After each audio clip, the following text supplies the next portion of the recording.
Day of my life as a content creator at age of 18. Hello mga kamshika, nagbabalik naman nga mamshin yung pangit.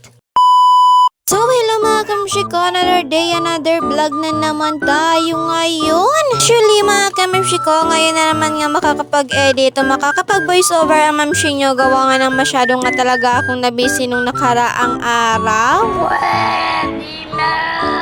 Nag-story na rin nga pala tayo mga kamshiko. Ngayong araw nga pala ay pupunta nga pala kami ng aking Diyosawa sa bayan upang nga mamili ng mga gagamitin namin para sa birthday ng batang makulit. Malapit na rin kasi mga kamshiko ang first birthday naman nga ng batang makulit, kaya naman for the go na nga rin kami sa daig.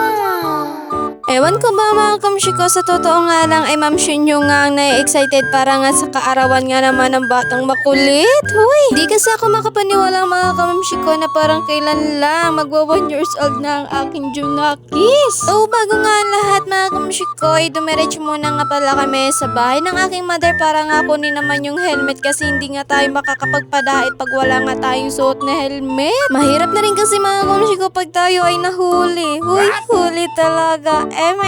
So sa mga oras nga niyan mga kamshiko, finally nasa diet na nga rin pala kami ng aking Diyosawa at pupunta na nga rin pala kami kung saan nga kami mamimili ng mga kakailanganin nga naman namin para sa birthday ng batang makulit. Dito muna nga pala kami mga kamshiko dumiretso sa New One para nga dito kami bumili ng mga pan-decorate nga para sa birthday nga naman ng batang makulit. Hirapan pa nga dyan mag-video ang mamshin nyo, gawa nga nang nakatulog na nga talaga dyan ang batang makulit sa biyahe. Halay Diyos ko naman.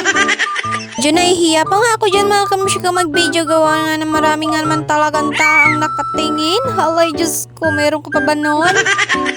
Forward na nga rin pala tayo mga kamshika, dumiretso na nga rin pala kami dito kung saan nga maraming mga pan-decorate nga para sa birthday. Nahihirapan pa nga kami dito mga kamshika pumili, gawa nga ng marami ka naman talaga dito mapagpipilian ng mga design o pan-decorate. Totoo nga lang pala mga kamshika, ang purpose nga lang talaga namin ditong bilhin ay lobo at yung parang kortina nga na panlagay nga dun sa pang-decorate nga na pang happy birthday mga kamshiko. Di ko nga alam mga kamshiko kung anong nga tawag dun, basta ang alam ko yung parang kortina siya mga kamshiko na kumikintab na hindi ko nga maintindihan, yung parang ginupit-gupit, yung gano'n. Habang busy nga ako sa paghahanap mga kamshiko ng lobo at ito naman nga ang ginagawa ng aking Diyosawa, busy nga din siya sa paghahanap nga naman ng candle ng batang makulit. Bubla kasi mga kamshiko ang aking hinahanap na lobo, kaya nga naman na for the go nga sa paghahanap ang mamshin nyo. A few moments later. At sa wakas nga mga kamshiko ay naghahanap na nga rin ng candle ang aking Diyosawa. O diba napakaganda naman ng kanyang napili. Forward ko na nga rin pala mga kamshiko at hindi ko na nga rin pala pinakita sa inyo kung ano ang mga binili namin sa loob nga naman ng New One. Masyado pa kasi nga haba ang ating video ngayon pag hindi natin pinas-forward. Alam mo ba yon ha? At sa mga oras nga yan mga kamshiko ay masyado na nga rin pala dyan mainit, gawa nga ng tanghali na nga rin.